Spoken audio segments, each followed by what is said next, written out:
यो भिडियो भानु नगरपालिका वडा नम्बर 7 बसन्तपुर स्थित श्री बसन्तपुर सामुदायिक सिकाइ केन्द्रले आयोजना गरेको 3 दिने झोल साबुन बनाउने तालिमसँग सम्बन्धित गतिविधिहरू समावेश गरेर निर्माण गरिएको छ। तालिमका गतिविधिहरू हेर्नको लागि भिडियो अन्तिमसम्म हेर्नुहुन अनुरोध गरिन्छ। भिडियो कस्तो लाग्छ प्रतिक्रिया समेत दिनुहुन अनुरोध छ। सम्पूर्णलाई संस्थाको तर्फबाट र मेरो व्यक्तिगत तर्फबाट यहाँहरूलाई स्वागत गर्दै धन्यवाद टक्राउन चाहे।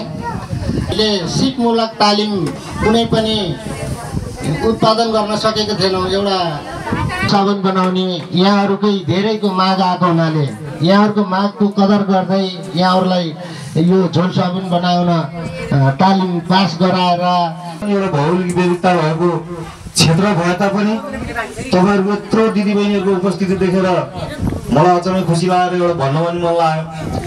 वास्तवमा मैले पहिला पनि भनेको थिएँ तपाईँहरूलाई, ट्रेडिङ इज नथिङ, तालिम केही पनि होइन, बट तर to gain skilful achievement is everything.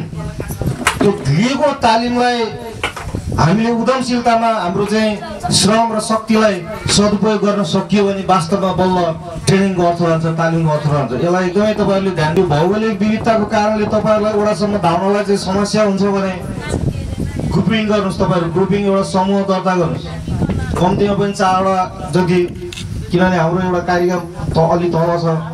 त्यसपछि मदगाउँदेखि तपाईँको थानीमाईसँग एउटा ग्रुप बनाउनु मिल्यो।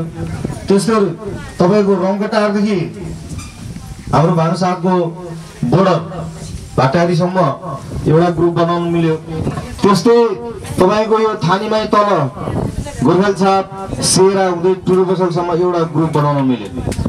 यदि तपाईँहरूले ग्रुप दर्ता गरेर समूह दर्ता गरेर यही आजको यो विषयवस्तुलाई उद्यमी हुने एउटा इच्छा छ भने तपाईँहरूको नायरता फोटोकपी र तपाईँहरूको दर्ता गरेको ग्रुपको फोटोकपी निर्णय लिएर आउनु होला। हामी आर्थिक वर्ष 82-83 मा त्यसलाई निश्चित रूपमा हामीले बजेटिङ गर्छौँ। यो तपाईँहरूले एकदमै मलाई पनि खुसी लाग्छ त्यस्तो भयो भने। तर हामीले केसम्म गर्न सक्छौँ तपाईँहरूलाई भने यो यसरी बनाएर बजारीकरण भएन, बजार पाइएन भन्ने उयोहरूमा चिन्ता नगर्नुहोस्।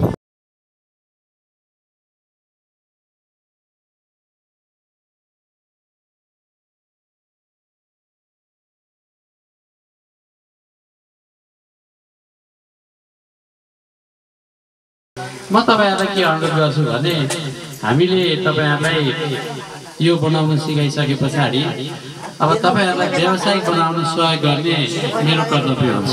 अनि हजुरहरुले मेरो नम्बर राख्नुस्, त्यसमा अल्मलिनु भयो भने त्यो के कुरा हो भन्ने कुरा म जुन बेला पनि तर्पण भएर तपाईहरुलाई म त्यसको बारेमा बताउने। त्यो पहिला चाहिँ विभिन्न सामग्रीहरू वितरण गरियो, मादलहरू अनि यो स्प्रेहरू वितरण गरियो र अहिले यो तालिम हुँदैछ। र तपाईहरु यसभन्दा अगाडि जे भयो यसलाई एउटा उदाहरणको रूपमा प्रस्तुत गरेर देखाइदिनुस् न। अलिकति आँट लिएर जानु, हिम्मत लिएर जानु, जोस लिएर जानु। म घरमा गएर यो गर्छु, अथवा हामी यतिजना दिदीबहिनी मिलेर एउटा सानो समूह बनाउँछौँ, त्यो समूहले चाहिँ हामी चाहिँ एउटा उत्पादन गर्छौँ भनेर जानुहोस् न आँट लिएर। हाम्रो यस वडामा यस्ता कार्यक्रमहरू सञ्चालन भएर यसरी सिपमूलक कार्यक्रम सञ्चालन भएर हामीले पनि हाम्रा यहाँका दिदीबहिनीहरूले पनि यस्ता सिप सिक्नु पाउनु यो पनि एउटा भाग्यको कुरा हो। र मैले के ठानेको छु भने यो 3 दिने तालिममा हाम्रा दिदीबहिनीहरूले तालिम गरेर केही सिप हासिल गरेर हाम्रा यहाँका उहाँहरू आफूलाई मात्रै होइन हाम्रा यहाँका बासिन्दाहरूलाई पनि सेवा पुग्नेछ उहाँहरूको तालिमबाट भन्ने मैले आशा लिएको छु। हामीले आज हामीले सिकेर भोलि अरूलाई बाँड्दाखेरि हामी कमजोर भइने पनि होइन। हामीले सिकिसकेपछि आफ्नो गाउँमा गएर दिदीबहिनीलाई यो कार्यक्रम गर्दाखेरि चाहिँ हामीले यसै सिक्यौँ भनेर तपाईँहरूले जति साबुन बनाउनुहुन्छ नि त्यतिखेर कोही यसो फुर्सद भएका दिदीबहिनीहरूलाई पनि बोलाएर यो सिकाउने काम चाहिँ गर्नु होला, किनकि आफूमा मात्रै सीमित नगर्नु होला। र अर्को कुरा, साबुन बनाइसकेपछि खासै यो खर्चिलो पनि रहेनछ। एकजनाले मात्रै गर्न असम्भव भएपछि अलि 4-5 जना अथवा 5-7 जना 10 जना जतिको ग्रुप बनाएर यो कार्यक्रम चाहिँ यो घरमा गर्नु, किन भन्दाखेरि हामीलाई अलिकति साबुन बनाउने तालिममा सहभागी हुन पाउँदाखेरि हामी धेरै आभारी छौँ।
के गर्ने त भन्दाखेरि बजारमा लिटमस पेपर पाइन्छ है, अनि त्यो लिटमस पेपर ल्याउने, अनि हामीले बनाएको जुन झोल साबुन छ नि त्यो झोल साबुनमा त्यो डुबाउने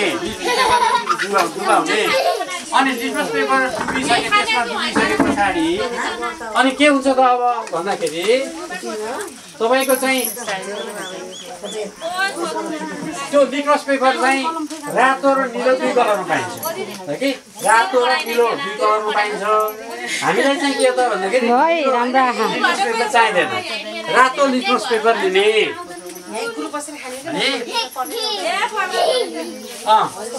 रातो लिटमस पेपर लिने, यसमा डुबाउने, त्यसमा डुबाएपछि त्यो चाहिँ कस्तो कलरमा चेन्ज हुन्छ त भन्दाखेरि त्यो रातो कलर चाहिँ ब्लूमा चेन्ज हुन्छ। म सरस्वती बगाले सिकाइ कार्यक्रमबाट यो 3 दिने तालिम साबुनको झोल साबुनको तालिम आइरहेको थियो। त्यसैमा चाहिँ सहभागी भएर हामीले साबुन बनाउने कार्यक्रम लगभग जाने भन्नु पर्यो, साबुनहरू बनाएर आफूलाई पनि काम चलाउने र अरूलाई पनि अब वितरण गर्ने। शर्मिला गौली, हामी वडा कार्यालयमा 3 दिनको लागि झोल साबुन बनाउन आएका छौँ। वसन्तपुर सामुदायिक सिकाइ केन्द्रले सञ्चालन गरेको 3 दिने झोल साबुन बनाउने तालिममा सहभागी हुनुभएको छ अनि कस्तो अनुभव गर्नुभएको छ? रमाइलो सर एकदम राम्रो रमाइलो जाने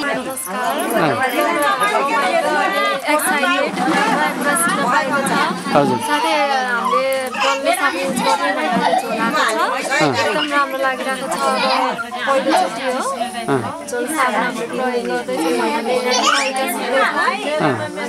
अब हेरौँ बनाएर त्यसको प्रयोग गरेर कस्तो आउँछ। अनि तपाईँहरूमध्ये कोही व्यावसायिक रूपमा काम गर्ने योजना पनि बनाउनु भएको छ? ए तपाईँ 3 जना मिलेर गर्ने? ए अनि 4 जना मिलेर हो? ए को मिलेर तपाईँहरू चाहिँ? उहाँको नाम के हो उहाँको? अनि तपाईँको? रिता?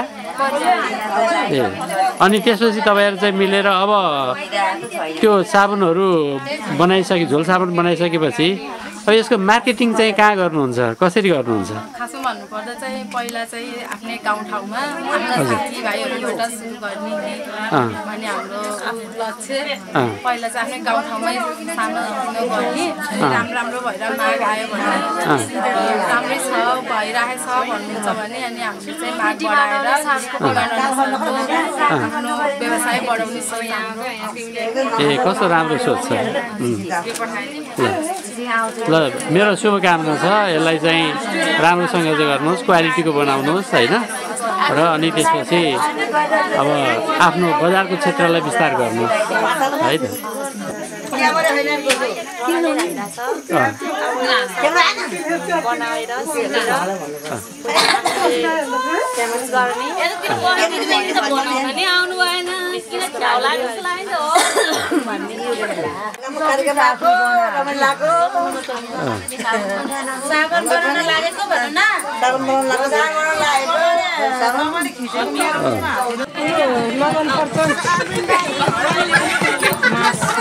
पानी घोल्दा रातिबाट मिश्रित पानी घोल्दा फरक हुँदो रहेछ।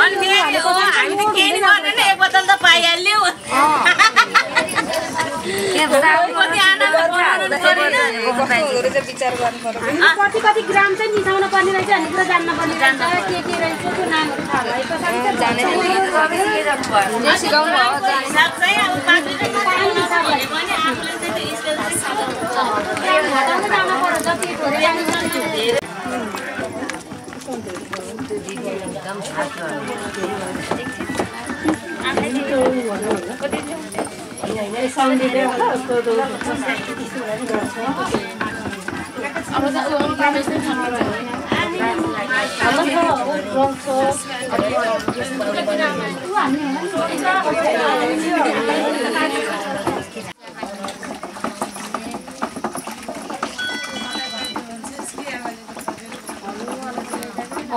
फास्ट गर्नुपर्छ कि हल्नु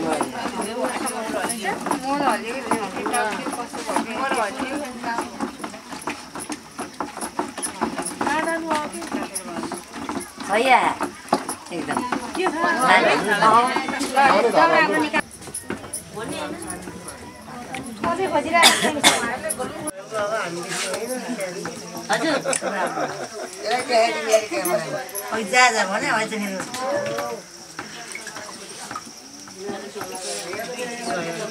यो गर्मी टाइममा चाहिँ अलि टाइम लाग्दैन भने जाडो मौसममा चाहिँ अलिकति टाइम लाग्छ है बनाउनलाई।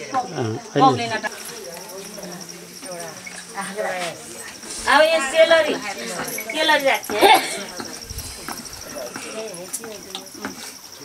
ल हेरेर आउनुहोस् त यहाँ कस्तो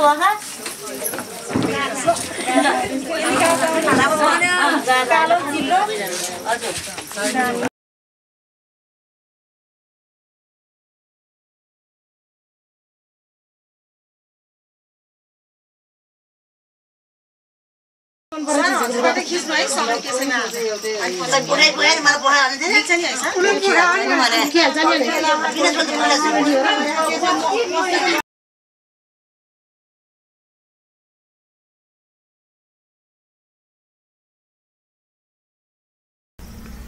भिडियो हेर्नुभएकोमा तपाईहरू सबैलाई म एजुकेसन युनिभर्स 2024 को तर्फबाट हार्दिक आभार व्यक्त गर्न चाहन्छु।